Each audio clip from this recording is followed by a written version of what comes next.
नमस्कार, आप देख रहे हैं टोटल टीवी। मैं हूं आपके साथ पंकज यादव। करते हैं बुलेटिन की शुरुआत बड़ी खबर के साथ। दिल्ली में आज होगी किसानों की महापंचायत। पंचायत से पहले शंभू बॉर्डर पर की गई है नाकेबंदी। किसानों को शंभू बॉर्डर से आगे जाने की अनुमति नहीं दी जा रही है। 550 से ज्यादा किसान संगठन आज दिल्ली में करना चाहते हैं महापंचायत। तो भारत और अमेरिका के बीच होने वाली एफटीए का विरोध कर रहे हैं किसान। तो बड़ी खबर आपको बता रहे हैं, जहां पर जिस तरीके से ये ट्रेड डील है, इसको लेकर अब किसान जो है वो विरोध करते हुए इसी के तहत महापंचायत, लेकिन पंचायत से पहले ही शंभू बॉर्डर पर रोक दिया गया है। किसानों को शंभू बॉर्डर से आगे जाने की अनुमति नहीं दी है।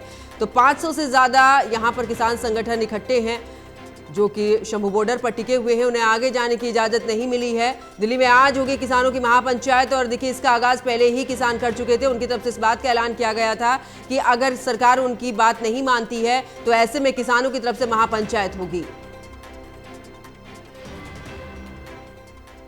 इसी खबर पर ज्यादा जानकारी के लिए असिस्टेंट एडिटर ललित हमारे साथ जुड़ चुके हैं। ललित, अगर बात करें, क्योंकि किसानों ने पहले ही इस बात का आह्वान कर दिया था कि वो महापंचायत करेंगे, आज जब किसान पहुंचने वाले हैं तो ऐसे में शंभू बॉर्डर पर रोक दिया गया है। इसके अलावा कहां पर नाकेबंदी की हुई है? देखिए, क्योंकि अभी किसान जो है शंभू बॉर्डर तक नहीं पहुंचे हैं, तो ऐसे में शंभू बॉर्डर को सील तो किया गया है, लेकिन अभी फिलहाल जो NH-44 है, जो कि एक दिल्ली और पंजाब को जोड़ने वाला हाईवे है, उसको पूरी तरह से सील नहीं किया गया है।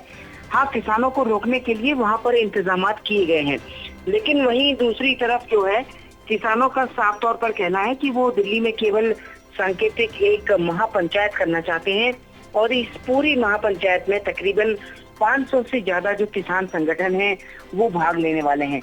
ये सभी जो है भारत सरकार की जो अमेरिका से डील प्रस्तावित है, FTA जो होना है भारत और अमेरिका का, उसमें पोल्ट्री और डेयरी इन दो फॉर्मों को शामिल किए जाने का विरोध कर रहे हैं और उनका कहना है कि ये कोई अनिश्चित काल के लिए बैठने के लिए यहाँ नहीं आए हैं और ये एक तरीके से सांकेतिक है। लेकिन एहतियातन तौर पर, क्योंकि दिल्ली में इस वक्त कांग्रेस जनता पार्टी का भी प्रदर्शन चल रहा है, तो ऐसे में दिल्ली पुलिस ने एहतियात बरतते हुए जो है हरियाणा पुलिस के साथ कोऑर्डिनेशन करते हुए अब उनको शंभू बॉर्डर पर ही रोक दिया गया है।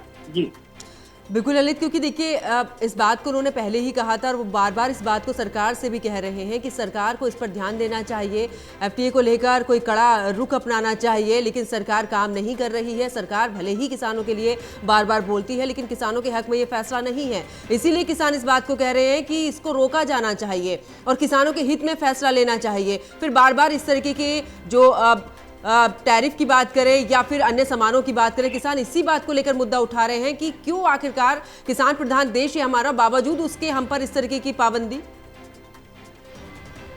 देखिए, सरकार दरअसल इस पूरे मामले को लेकर कई बार क्लियर भी कर चुकी है कि वो किसी भी देश के हित को लेकर कॉम्प्रोमाइज नहीं करेगी, लेकिन कुल मिलाकर के जिस तरीके से एक विवाद पैदा हुआ था भारत अमेरिका FTA को लेकर, फिलहाल तो अभी ये जो FTA है ये एक तरीके से होल्ड पर है अब। लेकिन देखना ये होगा कि आखिरकार भारत सरकार किस तरीके से आगे बढ़ती है पूरे मामले को लेकर, क्योंकि काफी विपक्षी नेता भी, पार्टियां भी इसका विरोध कर रहे हैं लगातार कि भारत का पूरा एक डेयरी सेक्टर जो है वो कॉम्प्रोमाइज हो सकता है। हालांकि खुद प्रधानमंत्री भी कह चुके हैं कि वो किसानों के हितों के साथ कोई कॉम्प्रोमाइज नहीं करेंगे। अब ऐसे में देखना ये होगा कि आज पहले तो इस महापंचायत का क्या होता है और उसके बाद जो है आखिरकार इस पूरे विषय को लेकर सरकार क्या कोई बयान देती है या नहीं देती है। जी बिल्कुल, बहुत बहुत शुक्रिया ललित हमारे साथ जुड़ने के लिए, तमाम जानकारी साझा करने के लिए।